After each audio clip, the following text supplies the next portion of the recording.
Kwa nini Wakatoliki wakati wa usomaji wa maandiko matakatifu wakati wa misa hawataji mstari wala aya? Hoja kuu hapa ni kwamba misa si darasa la kujifunza Biblia, bali ni ibada ya kumwabudu Mungu. Zipo sababu kadhaa. Namba moja, katika misa tunatangaza neno la Mungu na sio kusoma neno la Mungu. Wakatoliki hatufanyi usomaji wa kawaida wa Biblia kwenye misa, bali tunafanya matangazo ya neno la Mungu. Kusoma ni kuangalia maandishi na kuelewa maana yake kama vile wanafunzi, lakini kutangaza ni kutoa ujumbe kwa mamlaka. Kwenye misa, neno la Mungu sio la kujisomea binafsi, bali ni sauti ya Mungu ikizungumza na watu wake hadharani. Namba mbili, liturujia si darasa la Biblia. Wakatoliki wengi tayari wanajua masomo atakaosomwa kabla hata hawajafika kanisani. Kanisa lina mzunguko wa miaka mitatu wa masomo ya maandiko, mwaka A, B na C. Kupitia misali au kalenda ya kiliturujia, muumini anaweza kujua masomo ya leo, ya kesho au hata ya miaka ijayo. Hivyo waumini wanahimizwa kusoma masomo hayo nyumbani mapema, ili wafikapo kwenye misa wasiwe wachambua Biblia, bali wawe wanamsikiliza Mungu akizungumza nao kupitia Biblia hiyo. Namba tatu, kuepuka mageuzi kutoka kwenye ibada kwenda kwenye masomo. Leta picha hii. Kama msomaji akisema somo la kwanza linatoka Isaya sura 55 aya ya kwanza mpaka aya ya 3, nini hutokea? Watu wataanza kushika Biblia zao, kufungua kurasa na kuanza kusoma pamoja na msomaji.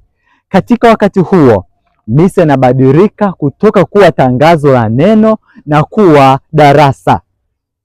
Kanisa linasisitiza kuwa misa si darasa, ni ibada. Hatuendi kutafuta maandiko, bali tunasikiliza sauti ya Roho Mtakatifu ikizungumza kupitia lile tangazo la neno la Mungu. Namba 4, ama sababu ya 4, ni hekima ya kanisa na historia. Katika kanisa la awali, Biblia hazikuwa na namba za mistari, sura ama aya. Namba hizi ziliongezwa hapo baadaye kwenye karne ya 13 hadi karne ya 16, na ilikuwa ni kwa ajili ya usomaji wa kitaaluma na marejeo.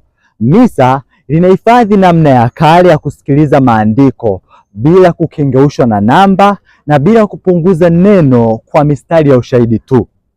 Neno linasikika kama neno lililo hai linaloelekezwa kwa watu wa Mungu sasa hivi.